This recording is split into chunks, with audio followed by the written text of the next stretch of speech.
Students, मैं जय तिवारी आपका अपने यूट्यूब चैनल अध्ययन एकेडमी में एक बार फिर से स्वागत करता हूं। यहां पर बीटेक फर्स्ट ईयर के फर्स्ट सेमेस्टर का बूस्टर रिवीजन कराया जा रहा है, जहां कम समय में ज़्यादा से ज़्यादा आप तैयारी कर सकें, इसकी एक पहल की जा रही है। जिसके अंतर्गत फिफ्थ यूनिट के 3 वीडियो आ चुके हैं, जिसका लिंक डिस्क्रिप्शन बॉक्स में है, उसको भी जा करके देखिए या आई टैब पर क्लिक करके उसको देखिए। साथ ही साथ मैट्रिक्स के बेसिक कॉन्सेप्ट की वीडियो पड़ी हुई है, पहले उसको देखिए। देन अगर आप इसको देखेंगे तो ज़्यादा अच्छे से समझ में आएगा।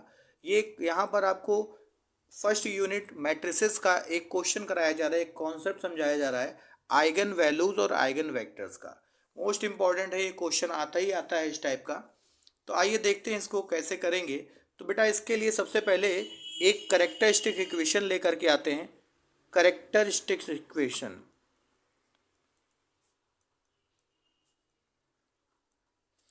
करेक्टरिस्टिक इक्वेशन क्या होती है सर?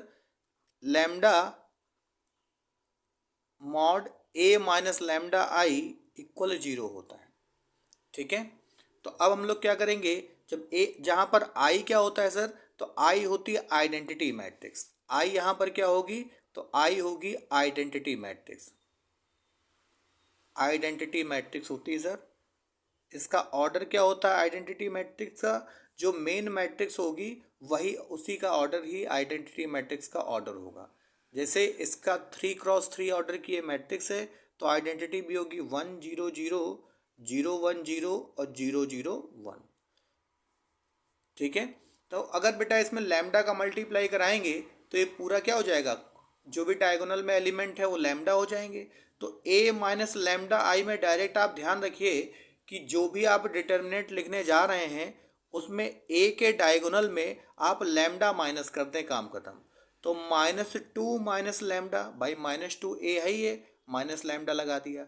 फिर 2 रहेगा, -3 रहेगा। क्यों? क्योंकि डायगोनल एलिमेंट में चेंज करना है। 1 माइनस लैम्डा -6। इसके बाद -1 -2 और 0 में से लैम्डा माइनस होगा बच्चा, तो माइनस लैम्डा आ जाएगा। ठीक है, इसके बाद आप क्या देखेंगे कि अब हम इसका एक्सपेंशन करने जा रहे हैं डिटर्मिनेंट मेथड से। तो एक्सपेंशन कीजिए। तो जब आप इसका एक्सपेंशन करेंगे तो सबसे पहले -2 माइनस लैम्डा, क्योंकि बेटा ये first element positive then negative फिर पॉजिटिव ले लिया जाता है। ठीक है, तो ध्यान रखें इस बात का। -2 माइनस लैम्डा फर्स्ट एलिमेंट लिखा। अब इससे रिलेटेड कॉलम को आप हाइड कर लें। तो इससे रिलेटेड कॉलम को आप हाइड करेंगे तो क्या बचेगा, 1 माइनस लैम्डा -2 और -6 माइनस लैम्डा। फिर अगला -2 लिख देंगे। इससे रिलेटेड कॉलम को आप हाइड कर लीजिए तो क्या बचेगा, 2 -1 -6 माइनस लैम्डा। नेक्स्ट -3 लिख देंगे। इससे रिलेटेड रो और कॉलम को हाइड करेंगे तो एक कॉलम को हाइड कर लीजिए तो 2 1 माइनस लैम्डा -1 और -2 इक्वल टू 0 आ जाएगा। ठीक है सर, इसके बाद इसका क्रॉस मल्टीप्लाई कीजिए। -2 माइनस लैम्डा और क्रॉस मल्टीप्लाई करेंगे तो माइनस का लैम्डा देखिए और प्लस का लैम्डा स्क्वायर, और ये -2 -6 का मल्टीप्लाई होगा तो प्लस का 12 और माइनस करेंगे तो माइनस का 12 आ जाएगा, क्योंकि क्रॉस मल्टीप्लाई करके सर घटा दिया जाता है। इसका मल्टीप्लाई कीजिए प्लस का 6 और घटा दीजिए तो माइनस का 6। फिर 3, इसका मल्टीप्लाई कीजिए तो माइनस का 4 और इसका मल्टीप्लाई करके घटा दीजिए तो माइनस प्लस का 1 और क्या हो जाएगा, माइनस का लैम्डा इक्वल 0। इतनी बात समझ में आ गई होगी। इस पूरी इक्वेशन को जब आप सॉल्व करेंगे तो ये इक्वेशन सॉल्व होकर के आएगी lambda cube plus lambda square -21 lambda minus का 45 इक्वल 0।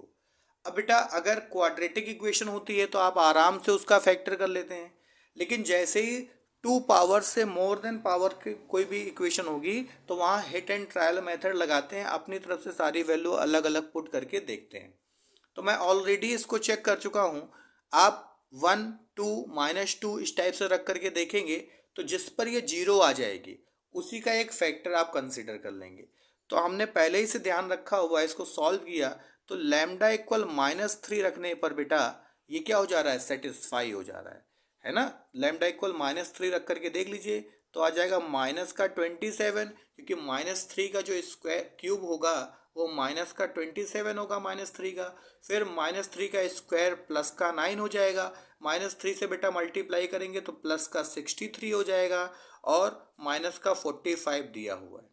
आप जब इनको ऐड करेंगे तो आप देखेंगे कि ये वैल्यू किसके इक्वल हो जा रही है, 0 के इक्वल हो जा रही है। इसका मतलब कि लैम्डा इक्वल -3 बेटा इसका एक रूट्स हो गया। अब हम क्या करेंगे बच्चा, इसको अंदर लाएंगे तो एक फैक्टर तैयार हो जाएगा, तो लैम्डा +3 हो गया इसका फैक्टर। भाई लैम्डा इक्वल -3 पर अगर 0 है तो निगेटिव अंदर लाइए, तो लैम्डा +3 इक्वल 0 बेटा। अब ध्यान रखो कैसे करेंगे कि जितने पावर की इक्वेशन है उतनी बार इसको लिख लिया जाता है थोड़ी थोड़ी दूरी पर। तो ये लैम्डा+3 हमने लिख दिया। अब क्या करेंगे, जो ऊपर इक्वेशन लिखी है ना हम उसी को बनाने की कोशिश करेंगे। तो देखिए ऊपर लिखा है लैम्डा क्यूब, नीचे लिखा है लैम्डा, कितने की कमी है, लैम्डा स्क्वायर की। मल्टीप्लाई कर दीजिए, तो लैम्डा स्क्वायर का मल्टीप्लाई किया तो बेटा हो जाएगा लैम्डा क्यूब +3 लैम्डा स्क्वायर। बेटा हमको प्लस का 3 लैम्डा स्क्वायर तो चाहिए नहीं, हमको क्या चाहिए, प्लस का लैम्डा चाहिए, लैम्डा स्क्वायर। तो प्लस के 3 लैम्डा स्क्वायर में से कितना लैम्डा स्क्वायर घटा दें, बेटा माइनस का 2 लैम्डा स्क्वायर घटाएंगे तो प्लस का लैम्डा स्क्वायर आ जाएगा। इसका मतलब नेक्स्ट में हम माइनस के 2 लैम्डा से बेटा मल्टीप्लाई करेंगे। करके देखिए तो माइनस का 2 लैम्डा स्क्वायर हो जाएगा, जो इस 3 लैम्डा स्क्वायर के साथ मल्टीप्लाई सॉल्व हो करके लैम्डा स्क्वायर बना देगा।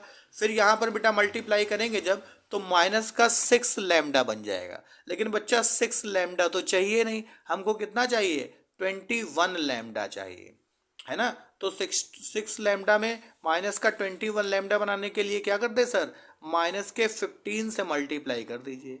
तो जैसे ही माइनस के 15 से मल्टीप्लाई करेंगे तो माइनस का 15 लैम्डा और माइनस का 6 लैम्डा 21 लैम्डा, और 15 3 जा 45 होता है सर। देखिए ऊपर वाली इक्वेशन और नीचे वाली इक्वेशन सेम हो गई।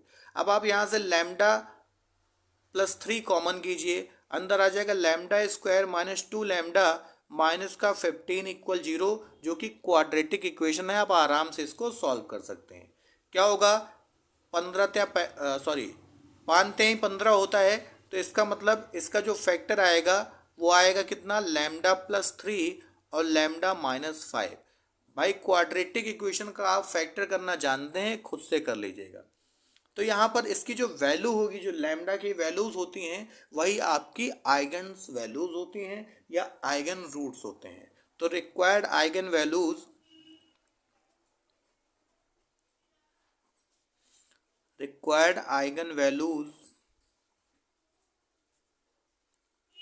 आर क्या होगी बच्चा, ये लैम्डा इक्वल, बेटा लैम्डा +3 इक्वल 0, तो लैम्डा इक्वल -3, फिर लैम्डा इक्वल -3 और lambda equal +5।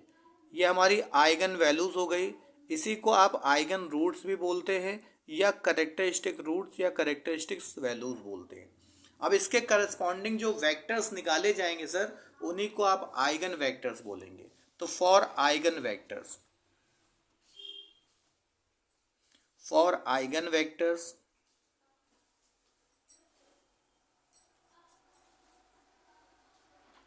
Corresponding lambda equal -3, तो बेटा क्या करेंगे, जो आपने एक करेक्टरिस्टिक इक्वेशन निकाली थी इसमें जितने भी लैम्डा आपको दिख रहे हैं वहाँ -3 रख देंगे आप, और वेक्टर्स आप कंसीडर कर लेंगे x1 x2 x3।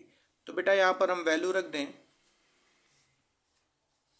तो -2 -3 +2 -3, 2 1 -3 -6, -1 -2 -3, ये मैट्रिक्स फॉर्म में होगा। और इसके करस्पॉन्डिंग वेक्टर आपने कंसीडर कर लिए x1 x2 और x3। और जब कभी भी किसी भी इक्वेशन में उसके रूट्स रखते हैं बेटा, तो यहाँ पर आपको क्या मिल जाता है, 0 0 और 0। तो ये 0 0 और ये 0 मिल गया। ये तरीका हो गया। अब इसको सॉल्व कीजिए ज़रा, तो ये सॉल्व करेंगे तो ये +3 हो जाएगा, तो +1 आ जाएगा। 2 -3 2 +4 -6 -1 -2 +3 x1 x2 x3 0 0 और 0। ठीक है, अब इनका मल्टीप्लाई कीजिए बच्चा। तो मल्टीप्लाई कीजिए तो x1 का मल्टीप्लाई बेटा 1 में होगा तो x1 प्लस 2x2। ये मैट्रिसेस का मल्टीप्लाई सिखाया गया है। बेसिक कॉन्सेप्ट की जो वीडियो पढ़ी है उसमें जाकर के आप मल्टीप्लिकेशन ऑफ मैट्रिक्स को देख सकते हैं। -3 लैम्डा क्यूब इक्वल टू क्या लिखा है 0, फर्स्ट इक्वेशन हो गई।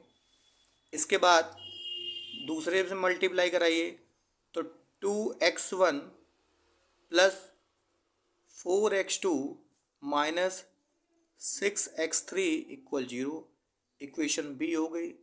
इसके बाद थर्ड में मल्टीप्लाई कराएं तो -x1 -2x2 plus 3x3 equal 0। ठीक है, अब बेटा जब तीन इक्वेशन दी होती है तीन वेरिएबल में तो आप यहाँ पर क्रॉस मल्टीप्लाई रूल भी लगा सकते हैं। तो हम लोग इसको क्रॉस मल्टीप्लाई रूल से बेटा सॉल्व करेंगे। तो आइए देखते हैं। मल्टीप्लाई रूल से सॉल्व करने के लिए बेटा क्या किया जाता है, सबसे पहले एक जो पहला एलिमेंट है उसको आप लिख लीजिए बाय क्रॉस मल्टीप्लाई रूल।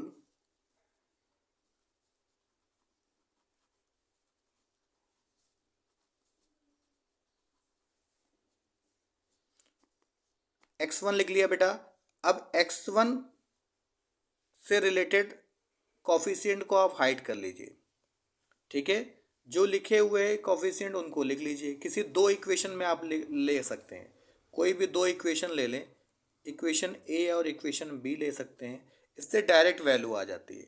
तो मैंने इसको हाइड कर लिया।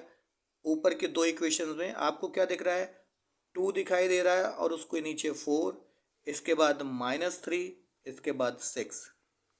फिर अगला इक्वल लगा के x2 लिखा।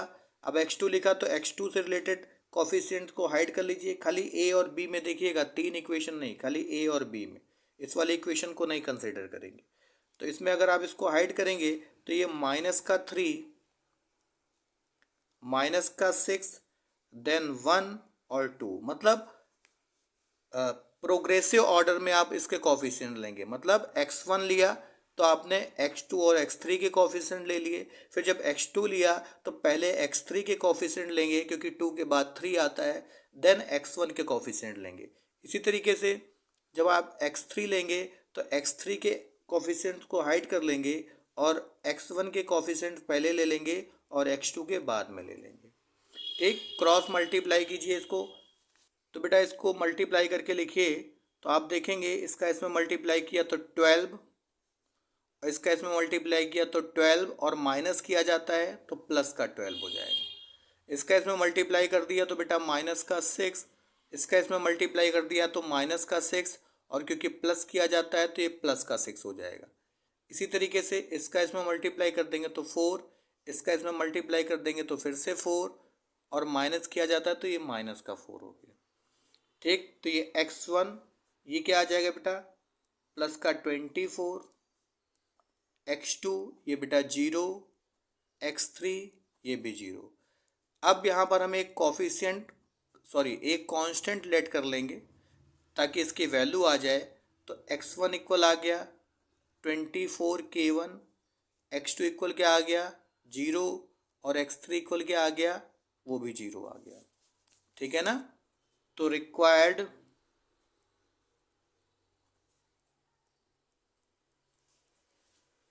करस्पॉन्डिंग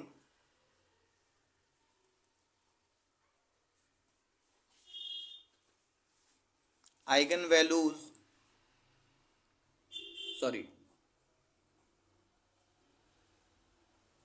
वेक्टर और किसके करस्पॉन्डिंग लेकर के आना है, लैम्डा इक्वल -3 के। तो वेक्टर्स क्या आ जाएंगे x1 x2 x3 24k1 0 और 0। आप इसको इस तरीके से भी लिख सकते हैं कि x1 x2 x3 और k1 यहाँ बाहर कंसीडर कर लीजिए 24,000। तो ये रिक्वायर्ड आंसर हो गया। अब क्योंकि हमारे दो रूट्स आए थे, एक रूट्स आया था लैम्डा इक्वल -3 और दूसरा भी लैम्डा इक्वल -3 आया था, इसका मतलब इन दोनों के करस्पॉन्डिंग वेक्टर्स सेम होंगे। तो हम डायरेक्ट क्या निकालेंगे, लैम्डा इक्वल 5 के लिए फिर से सॉल्व करेंगे। तो लैम्डा इक्वल 5 के लिए सॉल्व कीजिए।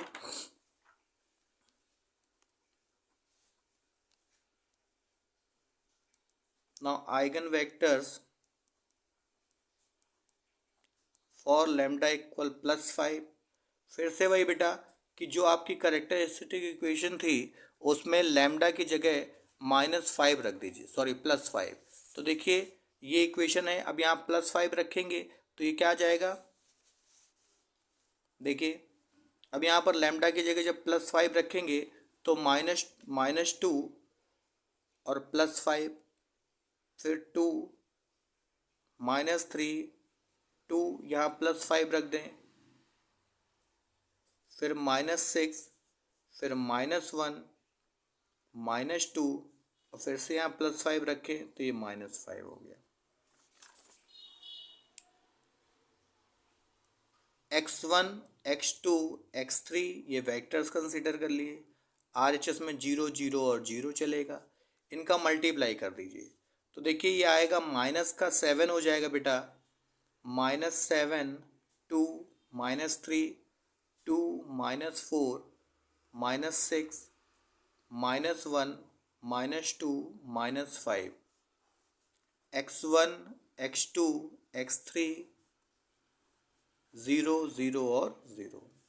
ठीक, मल्टीप्लाई करके इक्वेशन बनाइए, 7x1 plus 2x2 minus 3x3 equal 0, equation number A. फिर 2x1 minus 4x2 minus 6x3 equal 0, equation number B. फिर -x1 -2x2 -5x3 equal 0, equation number C. अब यहाँ फिर से क्रॉस मल्टीप्लाई रूल लगा दीजिए।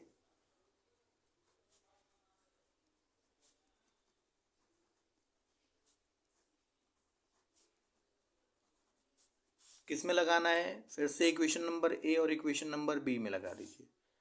तो देखिए कैसे आएगी वैल्यू इसकी,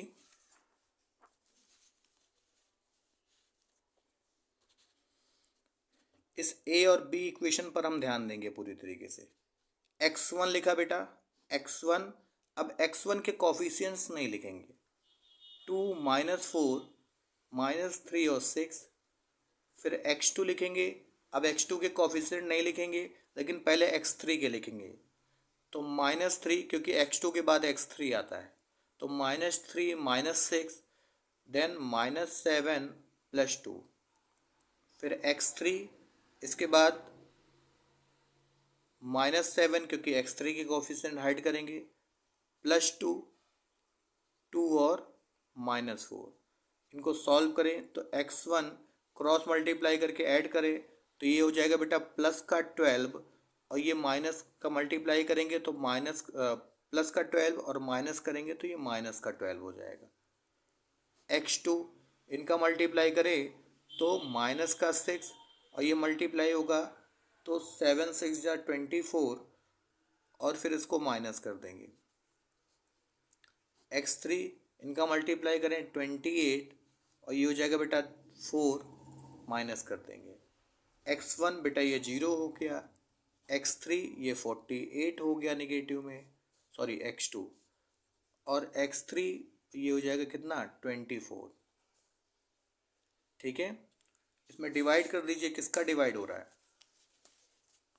12 से बेटा डिवाइड चला जाएगा तो x1/0, x2/-4 हो जाएगा और x3/2 हो जाएगा। 2 से भी चला जा रहा है ये, अरे डायरेक्ट 24 से ही भाग दे देना चाहिए, तो ये हो जाएगा 2 और ये आ जाएगा बेटा 1। इसको K2 लेट कर लें तो x1 की वैल्यू आपको 0 मिल जाएगी x2 की वैल्यू माइनस का 2k2 और x3 की वैल्यू जो है वो आपको k2 मिल जाएगी। अब यहाँ पर आपका रिक्वायर्ड आंसर क्या हो जाएगा? Required vectors x1 x2 x3 0 2k2 k2 x1 x2 x3 यहाँ से बेटा k2 कॉमन कर लीजिए तो 0 -2 और +1। ठीक है, उम्मीद करते हैं आपको क्वेश्चन समझ में आ रहा होगा। अगर वीडियो आपको अच्छे से समझ में आ रही है तो तुरंत इसको सब्सक्राइब करें चैनल को, वीडियो को लाइक करें और शेयर करना मत भूलें। इस क्वेश्चन की तरह ही मैं यहाँ पर 2 क्वेश्चन और ऐड कर ले रहा हूँ और आपसे उम्मीद करूँगा कि आप इसको सॉल्व करके चेक करेंगे कि आपको ये कॉन्सेप्ट समझ में आया कि नहीं आया। ठीक है ना? नेक्स्ट वीडियो में फिर मिलेंगे, उसमें कैले हैमिल्टन थ्योरम का वेरिफिकेशन सीखेंगे बेटा और उसके थ्रू इन्वर्स निकालना सीखेंगे। आज के लिए इस वीडियो में इतना ही। नमस्कार।